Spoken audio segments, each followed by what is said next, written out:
ఓం మహాగణాధిపతయే నమః. ఓం గురుభ్యో నమః.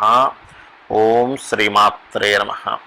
పరమేశ్వర స్వరూపమైనటువంటి జ్యోతిష, వాస్తు మరియు ఇతర అనేకమైనటువంటి శాస్త్రములను మనకు అందించినటువంటి మహర్షులకి నమస్కారం.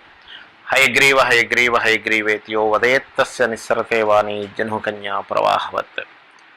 అరుణాం కరుణాతరంగితాక్షీం ధృతపాశాంకుశపుష్పబాణచాపాం అనిమాదిభిరావృతాం మయూకైః అహమిత్యేవ విభావయే భవానీం. శ్రీమాత్రే నమః. డబ్ల్యూఎంబి పిక్చర్ ప్రేక్షకులకి నమస్కారం. మనం ఈరోజు ప్రతి ఒక్కరికి మైండ్లో ఉన్నటువంటి ఒకే ఒక్క థాట్ ఏంటి అంటే, దెబ్బకి సెటిల్ అయిపోవాలి. ఏం చేస్తే నేను సెటిల్ అయిపోతాను. సెటిల్మెంట్ రకరకాల స్టేజ్లో ఉంటుంది. అయితే దేనికి అది సెటిల్మెంట్? ఒక పిల్లవాడు కాలేజ్ టైం అయిపోయింది, అంటే కాలేజ్ ముగించేసుకున్నాడు, అతని విద్యాభ్యాసం అక్కడ కంప్లీట్ అయిపోయింది. అప్పుడున్న స్టేజ్కి, అతనున్న సర్కిల్కి అక్కడ ఒక జాబ్ వస్తే, ఒక మంచి జాబ్ వస్తే సెటిల్ అయిపోయాను అనుకుంటాడు. కానీ అది కొంతసేపే ఉంటుంది. దాని తర్వాత అతను తిరుగుతున్నటువంటి సర్కిల్స్ని బట్టి అక్కడి నుంచి ఇంకొక సెటిల్మెంట్ కోరుకుంటాడు. అలా ఏంటంటే ఒక్కొక్క స్టేజ్ నుంచి అతను అనుకున్న స్టేజ్కి సెటిల్ అవ్వడం అంటే ఎలా? ఎందుకంటే ప్రతి మనిషికి డిజైర్స్ ఉంటాయి, డిజైర్స్ ఉండాలి కూడా. అయితే జ్యోతిష్ శాస్త్రంలో ప్రతి లగ్నానికి, ప్రతి రాశికి, ప్రతి నక్షత్రానికి స్పెసిఫిక్గా ఈ ఫలానా సాధన చేయడం ద్వారా, ఫలానా దానం చేయడం ద్వారా, లేదా ఫలానా మంత్రజపం చేయడం ద్వారా మీ జాతచక్రంలో ఉన్నటువంటి గ్రహాల యొక్క ఎనర్జీ, ఇక్కడ మనం చేసేది ఏంటంటే, మనం ఇప్పుడు చూడండి, చిన్న ఎగ్జాంపుల్ చెప్పాలంటే, ఒక మనిషి నార్మల్గా ఉన్నాడు, కానీ నార్మల్గా ఉన్న వ్యక్తి మంచి బాడీ బిల్డర్ అవ్వాలంటే రోజు ఒక సాధన చేస్తాడు. ఉదయాన్నే లేచి వర్కౌట్ చేయడమో, ఎక్సర్సైజ్ చేయడమో, జిమ్కి వెళ్ళడమో చేస్తూ ఉంటాడు. అంటే ఎలా అయితే వర్కౌట్ చేసి బాడీని స్ట్రాంగ్ చేసుకుంటాడో, అదేవిధంగా ప్రతి వ్యక్తి కూడా అతని కెరియర్ రిలేటెడ్ సంబంధించినటువంటి థింక్ చేస్తూ, ట్రై చేస్తూ, అతని జాతచక్రంలో ఉన్నటువంటి గ్రహాల యొక్క ఎనర్జీస్ని, ఏ గ్రహాల యొక్క ఎనర్జీని పెంచుకుంటే, ఏ గ్రహ సంబంధించినటువంటి దోషాన్ని తగ్గించుకుంటే దెబ్బకి సెటిల్ అవుతాడు అనేటువంటి విషయాన్ని ఇప్పుడు మనం ఒక్కొక్క రాశి నుంచి, ఒక్కొక్క లగ్నం నుంచి చెప్పుకుందాం. అయితే ఈ యొక్క విషయాలు చెప్తుంది నేనైనప్పటికీ కూడా చెప్పిస్తుంది సాక్షాత్ లలిత అమ్మవారిగా భావిస్తూ ఇప్పుడు నేను చెప్తాను. అయితే ఈ వీడియో ఎండింగ్లో కూడా కొన్ని ఎగ్జామ్షన్స్ చెప్తాను. కొన్ని ఎగ్జామ్షన్స్ ఉంటాయి, కొన్ని పాటించవలసి ఉంటాయి. అవన్నీ వీడియో ఎండింగ్లో చెప్తాను. సో వీడియో ఎండింగ్ వరకు చూసే ప్రయత్నం చేయండి. ఇప్పుడు మనం మొదలు పెడదాం. ఇక కన్యా రాశి వారికి, కన్యా లగ్నం వారికి సెటిల్మెంట్ అవ్వాలంటే ఏ మంత్ర జపం చేయాలి? అలాగే అంటే మన ప్రయత్నాలు మనం చేస్తూ ఉంటాం, చేయమని కాదు, కానీ మన ప్రయత్నానికి దైవ అనుగ్రహం కనుక తోడైనట్లయితే మన ప్రయత్నం ఫలకృతం అవుతుంది. ఈ విశ్వంలో, మొత్తం ఈ ప్రపంచంలో ప్రతి వ్యక్తి ప్రయత్నం చేస్తూనే ఉంటాడు. మనం అనుకుంటాం ఖాళీ కూర్చున్నాడు, ఏ ప్రయత్నం చేయలేదు, కానీ ప్రయత్నం చేసేవాడికి తెలుస్తుంది ప్రయత్నం చేస్తున్నాడా లేదా అనేటువంటి. అయితే ఆ ప్రయత్నానికి గనక మన జన్మజాతకంలో ఉన్నటువంటి గ్రహం తోడ్పడినట్లయితే అది ఫలకృతం అవుతుంది. ఆ రకంగా కన్యావారు ముఖ్యంగా ఏ నామస్మరణ చేసినట్లయితే లైఫ్లో సెటిల్మెంట్ అనేటువంటిది జరుగుతుంది అని చెప్పి చూసినట్లయితే, ముఖ్యంగా 2 నామాలు ఉంటాయి ఇక్కడ. ఒకటి ఓం శ్రీమాత్రే నమః, ఓం నమో వెంకటేశాయ. ఈ నామాన్ని పదే పదే ఉచ్చరించడం ద్వారా మీకు కృతజన్మలో తెలుసో తెలియకో చేసినటువంటి కొన్ని పాపకర్మలు ఏవైతే ఉంటాయో, అలాగే కొన్ని పుణ్యకర్మలు ఏవైతే ఉంటాయో, పుణ్యకర్మలు బ్లాక్ అయినటువంటివి ఓపెన్ అవ్వడం జరుగుతుంది. అలాగే పాపకర్మలు దగ్ధం అవ్వడం జరుగుతుంది. ఈ నామస్మరణ ద్వారా ముఖ్యంగా సెటిల్మెంట్ అవ్వాల్సినటువంటి వాటికి కొన్ని అడ్డుపడుతూ ఉంటాయి, కొన్ని కర్మలు అడ్డుపడుతూ ఉంటాయి. ఇది రోజుకి ఈ మంత్రం, ఈ నామం ఏదైతే ఉందో ఒక గంట సేపు చేయండి. ఏమంటే నేను గంట సేపు చేయలేను అనుకుంటే కనీసం ఉదయం ఒక అరగంట, సాయంత్రం ఒక అరగంట చేయండి. ఇది చేస్తూ మీ ప్రయత్నాలు మీరు చేయండి. మీ సెటిల్మెంట్స్ కోసం ఖచ్చితంగా మీకు ఫలితం అనేటువంటిది దక్కి తీరుతుంది. అలాగే కేవలం నామస్మరణ మాత్రమే కాకుండా దానాలు కూడా ఇవ్వాలి. మరి ఈ కన్యారాశి వారు ఏ దానము ఇచ్చినట్లయితే మీకు రెగ్యులర్గా అంటే మీ ప్రయత్నం ఫలిస్తుంది అని చెప్పి చూసినట్లయితే మీరు చేయవలసినటువంటిది కందులు ఉంటాయి. 1 కేజీ బావు కందులు తీసుకోండి. కందిపప్పు కాదండి, కందులు. కందిపప్పు కూడా ఎక్స్ట్రాగా ఇస్తానంటే ఇవ్వండి, దానికి ఏం దోషం లేదు.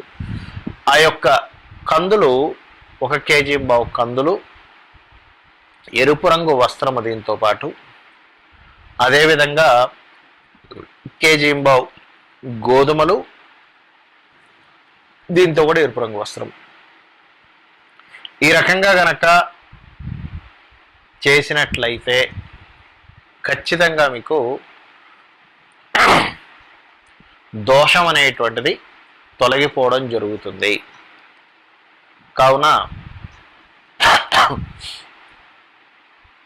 ఈ దానాలు ఏ రోజు ఇవ్వాలి?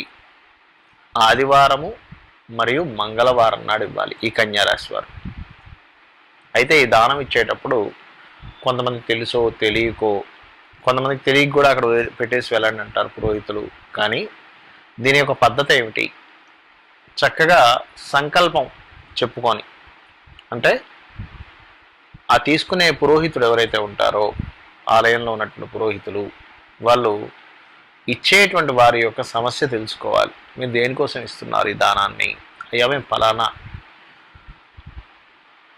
గ్రహ సంబంధించిన అనుగ్రహం కలగడానికి. ఎందుకంటే ఇక్కడ సంకల్పం చదివేటప్పుడు కూడా గ్రహ దోష నివారణార్థం అనుగ్రహ సిద్ధ్యర్థం అని చదువుతారు. అంటే గ్రహ దోషణ నివారణ అయిపోవాలి, ఆ గ్రహ అనుగ్రహము రావాలి. ఆ రకంగా సంకల్పం చదివి మీ గోత్రనామాలు చదివి మీరు దేనికోసం ఇస్తున్నారనేటువంటిది సంకల్పం చెప్పుకొని తీసుకుంటున్నాను, ప్రతిగృహ్యతాం ప్రతిగృహ్యామి అని ఉంటుంది. అంటే ప్రతిగృహ్యతాం అంటే తీసుకుంటున్నాను, ప్రతిగృహ్యామి అంటే ఇస్తున్నాను అనేటువంటిది అనుకుంటూ ఇస్తారు, తీసుకుంటారు. ఆ రకంగా ఇవ్వండి. దాంతోపాటు ఆ దక్షిణ కూడా ఇవ్వాలి ఖచ్చితంగా. ఎందుకంటే ఎవరైతే ఈ దానాన్ని తీసుకుంటారో మీ యొక్క గ్రహ కర్మ ఏదైతే ఉందో, మీరు పూర్వజన్మలో చేసినటువంటి పాపకర్మ గ్రహ రూపేణ మనకు వచ్చి ఇబ్బంది పెడుతున్నప్పుడు ఆ యొక్క దానం ద్వారా వాళ్ళు తీసుకుంటున్నారు ఆ ఎనర్జీని. అలాంటప్పుడు వారు అలా తీసుకొని కామన్గా వాళ్ళ పనులు వాళ్ళు చేసుకుని ఉంటే ఆ దోషం వాళ్ళకి తగులుతుంది. కాబట్టి వాళ్ళు కూర్చొని జపం చేయాలి, ఖచ్చితంగా గాయత్రి జపం చేయాలి. శాస్త్రంలో ఉన్నటువంటిదండి, నేను ఏదో కల్పించి చెప్పట్లేదు. జపం చేస్తే కానీ ఆ దోషం పోదు. కాబట్టి ఆ జపం అతను చేయడానికి మరి కూర్చొని చేస్తున్నాడుగా, 1 గంట 2 గంటలు 3 గంటల సేపు కూర్చుంటారుగా. ఈ 3 గంటల సేపు వేరే పని చేసుకుంటే మరి అతను పోషించుకోవడానికి వాళ్ళ కుటుంబం పోషణకి మరి డబ్బులు కావాలిగా. అందుకని మీరు దానికి తగ్గ దానం, తగ్గ దక్షిణ కూడా ఇవ్వాలి. అయితే మీ దగ్గర స్తోమత లేదనుకోండి, ఉదాహరణకి నా దగ్గర స్తోమత లేదండి చెప్పొచ్చు వారికి, అయ్యా మా దగ్గర స్తోమత లేదు, ఈ డబ్బులే ఉన్నాయి. వారేమి ఇదే కంపల్సరీ ఇవ్వాలనే వారు కూడా ఉంటారు. కొంతమంది ఉంటారు ఖచ్చితంగా ఇన్నే డబ్బులు ఇవ్వాలని, కొంతమంది అంటే ఉండి కూడా ఇవ్వకపోవడం చేయకూడదు. మళ్ళీ అదొక దోషం అండి. మీ దగ్గర డబ్బులు ఉన్నాయి బాగానే, అయినా కూడా మీరు ఎవరైనా నా దగ్గర డబ్బులు లేవని అబద్ధం ఆడిస్తే కనుక అది మరొక దోషం, గుర్తుపెట్టుకోండి. ఉన్నాయి చక్కగా ఇవ్వచ్చు, లేవు ముందే ఆర్థిక ఇబ్బందులు పడుతున్నామండి, పప్పు కొనుక్కోవడానికి కూడా చాలా కష్టపడి ఈ ఈ ధాన్యం కొనుక్కోవాల్సి వచ్చింది అని అనుకున్నప్పుడు మాత్రం మీరు ఎంతో కొంత అతనికి మీ యొక్క కష్టాన్ని చెప్పుకొని ఇవ్వవచ్చు. ఆ రకంగా తీసుకొని అప్పుడు అతను సంతృప్తిగా తీసుకున్నప్పుడు ఏమవుతుందంటే ఈశ్వర స్వరూపంగా మీరు ఇవ్వాలి. అతను తీసుకునే వ్యక్తి ఈశ్వర స్వరూపం, ఈశ్వర స్వరూపుడుగా అనుకోవాలి. ఆ రకంగా దానాన్ని ఇచ్చి మీరు గనక మీ ప్రయత్నాలు మీరు చేస్తున్నట్లయితే, కొన్నిసార్లు ఏమవుతుందంటే గ్రహాలు ప్రతి దేశంలోనూ ఉండవు. అంటే గ్రహాలు ఉంటాయి కానీ ఆ ఆలయాలు ఉండవు.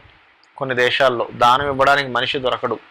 అలాంటప్పుడు నేను ఇప్పుడు ఏదైతే దానం చెప్పానో, అంటే కొంతమందికి మరీ ఇబ్బందుల్లో ఉంటారు. ఉన్నప్పుడు ఈ రవిగ్రహము కుజగ్రహ సంబంధించిన మంత్రం చదువుకోవచ్చు. లేదా ఓం సూర్యాయ నమః, ఓం కుజాయ నమః అనైనా అనుకోవచ్చు. మీరు అంత పెద్ద మంత్రం నేను చదవలేనండి అనుకుంటే కనుక ఆ రకంగా మీరు ఈ యొక్క నామస్మరణ చేసి ఆ యొక్క మంత్ర సాధన చేసి మీరు లైఫ్లో సెటిల్ అవ్వాలని మనస్ఫూర్తిగా కోరుకుంటున్నాను. నేను మీకు మొదట్లో ఒక మాట అన్నాను, వీడియో ఎండింగ్లో ఎగ్జంప్షన్స్ ఇవన్నీ చెప్తానని. పాయింట్ నెంబర్ 1 గుర్తుపెట్టుకోండి. ఇప్పుడు మనం చెప్పినటువంటివి ఏవైతే సాధనలు ఉన్నాయో ఇవి మీరు కంటిన్యూస్గా చేయాలి. ఇది point number 1. First rule number 1 ఇది. ఎందుకు ఈ రూల్ అంటే గుర్తుపెట్టుకోండి, ఈ విశ్వంలో ఉన్నటువంటి గొప్ప శక్తి ఏంటంటే మీరు కనుక కంటిన్యూ ఏదైనా చేస్తే అది అయి తీరుతుంది. కంటిన్యూ చేయకపోతే అది ఫలితం ఇవ్వదు. ఎందుకంటే అదొక చైన్, ఎనర్జీ ఆఫ్ చైన్ అంటారు. అంటే ఆ ఎనర్జీ ఫామ్ అవ్వడానికి కొంత సమయం పడుతుంది. చిన్న ఎగ్జాంపుల్ చెప్పాలంటే ఒక జిమ్కి వెళ్తామండి, జిమ్లో డబ్బులు కడతాం. చాలామంది చేసే ఇదేంటంటే జిమ్లో డబ్బులు కడతారు, ఆవేశంగా ఫస్ట్ 10 రోజులు ఆవేశంగా వెళ్ళిపోతారు. దాని తర్వాత నెక్స్ట్ మంత్ 5 రోజులు వెళ్ళడం కూడా చాలా ఎక్కువ. 3వ నెల అసలు మానేస్తారు. 6 months మనీ పే చేస్తారు. కానీ ఎవరైతే రోజు జిమ్కి వెళ్తాడో ఆ వ్యక్తికి మాత్రమే అనుకున్నట్టుగా అతని శరీరంలో దృఢత్వం అనేటిది ఏర్పడుతుంది. కానీ ఎవరైతే కంటిన్యూ చేయరో, జిమ్కి డబ్బులు కట్టడం వల్ల వాడి యొక్క శరీరం దృఢంగా అవ్వదు, రెగ్యులర్గా వెళ్ళడం వల్ల దృఢం అవుతుంది. గుర్తుపెట్టుకోండి. అంటే ఏంటి, రెగ్యులర్గా చేయాలి మనం ఏదైనా. కానీ ఒక పాట పాడే సాధన కావచ్చు, జిమ్కి వెళ్ళడం కావచ్చు, ఎనీథింగ్. అలాగే ఈ సాధనలో రూల్ నెంబర్ 1 రెగ్యులర్గా చేయండి. రూల్ నెంబర్ 2, మీరు నెగటివ్ అంటే ఏంటంటే మన లైఫ్లో ప్రతి వ్యక్తికి కూడా పాజిటివ్స్ జరుగుతూ ఉంటాయి. అంటే అనుకూలమైన స్థితి జరిగిందేమో పాజిటివ్ అనుకుంటాం, మనకు అనుకూలంగా జరగనప్పుడు నెగిటివ్గా భావిస్తూ ఉంటాం. అనుకూలంగా జరగనటువంటి విషయాలని అక్కడికక్కడే మర్చిపోయే ప్రయత్నం చేయండి. దాని గురించి మీరు కనుక 1% థింక్ చేసినా కూడా మీకు దానివల్ల ఎటువంటి లాభము ఉండదు. ఇది గుర్తుపెట్టుకోండి. అయ్యో ఆ రోజు అలా అయిపోయింది, వాడు బాస్ అలా అన్నాడు, లేకపోతే ఇంట్లో ఇలా అన్నారు, భార్య ఇలా అన్నది, భర్త ఇలా అన్నాడు, మా ఫ్రెండ్ ఇలా అన్నాడు, లేకపోతే నా కొలిక్ ఇలా అన్నాడు, నేను ఇంత కష్టపడ్డా అసలు వాడు నా చేతికి ఇచ్చింది ఇదే, ఇంత కష్టపడ్డది నాకు మొత్తం వాడు 0 రాశాడు నాకు. అవన్నీ మర్చిపోండి. ఎందుకంటే వాళ్ళ గురించి మీరు థింక్ చేయడం వల్ల మీకు ఏమీ రాదు. ఎందుకు రాదని చెప్తున్నానంటే అది కూడా జపంగా మారిపోతుంది. అది కూడా ఒక జపంలా మారుతుంది. గుర్తుపెట్టుకోండి. మీరు ఏది జపిస్తూ ఉంటారో మనసులో ఏది జపిస్తూ ఉంటారో అది మీకు అయి తీరుతుంది. కాబట్టి అది మర్చిపోండి. Only success. నేను చిన్నప్పుడు క్లాస్లో ఎవరూ చేయలేని విషయాన్ని నేను చేయగలిగాను. ఏదో ఒకటి ఉంటుంది, మీలో ఒక టాలెంట్ ఉంటుంది. ఎవరూ చేయలేని విషయం మీరు చేయగలుగుతుంటారు. అలా ఎవరు చేయలేని విషయం మీరు ఏం చేస్తున్నారు, ఆ టాలెంట్ అని బాగా గుర్తుపెట్టుకోండి. మీలో పాజిటివ్స్ ఉంటాయి, ప్రతి వ్యక్తిలో పాజిటివ్స్ ఉంటాయి, దాన్ని మాత్రం తిప్పుకుంటూ ఉండే. ఇది రూల్ నెంబర్ 2. ఇక రూల్ నెంబర్ 3 ఏంటంటే గుర్తుపెట్టుకోండి, ఇక్కడ ఎంతసేపు మనం భగవంతుడికి పూజలు చేస్తూ ఉంటాం, మంత్ర సాధనలు చేస్తూ ఉంటాం. ఫైన్, మంచిదే, అందులో ఎటువంటి డౌట్ లేదు. మంత్ర సాధన చేయడమో, పూజ చేయడమో, లేకపోతే అమ్మవారి గురించి అర్చించడము, నామస్మరణ చేయడము తప్పు లేదు. 100% దాని ద్వారా, అమ్మవారి అనుగ్రహం ద్వారా మనకి ఆ యొక్క శక్తి వస్తుంది. మనం ఏదైనా సరే సాధించడానికి అమ్మవారి యొక్క పాదాలను ఆశ్రయించడం ద్వారాయే మనం దాన్ని సాధించగలుగుతున్నాం. కాకపోతే ఇక్కడ కేవలం పూజ మాత్రమే కాదు, గుర్తుపెట్టుకోండి. విచారణ చేయండి. అమ్మంటే ఏమిటి ఆలోచించండి. అమ్మంటే ఏంటి, అమ్మంటే ఏమిటి, అమ్మంటే ఏమిటి, ఈ అమ్మవారు అంటే ఏమిటి, అసలు ఈ విశ్వం మొత్తం కనబడుతున్నటువంటిది అమ్మవారు అని చెప్తున్నారు. అసలు ఎలా ఉంది, అసలు ప్రతి వ్యక్తిలోనూ ప్రతి వస్తువులో దాగున్న శక్తి అమ్మవారు అని చెప్తున్నారు. ఇలా థింక్ చేయడం మొదలు పెట్టండి. పూజ చేయడం కాదు, పూజ చేయమంటున్నాను నేను, చేయొద్దని అట్లా. కానీ పూజ కంటే ఎక్కువగా థింక్ చేయండి. అమ్మవారి గురించి ఆలోచించండి. అదే అమ్మవారు నీ వర్క్ రూపంలో ఉంది, నీ ప్రయత్నం రూపంలో ఉంది, నీ ఆలోచన రూపంలో ఉంది, ప్రతి దాంట్లోనే ఉంది. నిద్రారూపేణ సంస్థిత అంటూ ఉంటారంటే నిద్ర రూపంలో కూడా ఉంది అమ్మవారు. అమ్మవారు లేనటువంటిది లేదు అనేటువంటిది మనకి లలితా సహస్రనామాలు కానివ్వండి, దేవీ భాగవతం కానివ్వండి, అనేకమైనటువంటి పురాణాల్లోని, ఇతిహాసాల్లోని చెప్పడం జరిగింది. అయితే ఇది రూల్ నెంబర్ 3. అంటే మీరు ఆలోచించండి. అలా ఈ 3 గనక మీరు పాటించగలిగితే, ఇంకా చాలా ఉన్నాయి, బట్ నేను మీకు మేజర్గా 3 చెప్తున్నాను. పాటించగలిగితే ఇందులో మీరు పాటించేటప్పుడు మిమ్మల్ని డిస్టర్బ్ చేయడానికి కలిపురుషుడి యొక్క ప్రభావం వల్ల మిమ్మల్ని ఏదో డిస్టర్బ్ చేయడానికి పక్కకు ఫ్రెండ్ రూపంలోనో, ఎవడో బస్సులో జర్నీ చేస్తున్నా, ట్రైన్లో జర్నీ చేస్తున్నా, ఎవరో మీతో ఏదో చెప్తూ ఉంటారు. వాళ్ళ మాటలు పట్టించుకోకండి. ఎందుకంటే అమ్మవారి అనుగ్రహం లేని వాడికి అమ్మవారి గురించి అర్థం కాదు. అమ్మ అనుగ్రహం ఉన్న వ్యక్తికి అది మాత్రం అంటే అమ్మవారి గురించి అర్థమవుతుంది. లేనివాడు, అమ్మవారి అనుగ్రహం లేనివాడు మనల్ని డైవర్ట్ చేయడానికి చూస్తూ ఉంటాడు.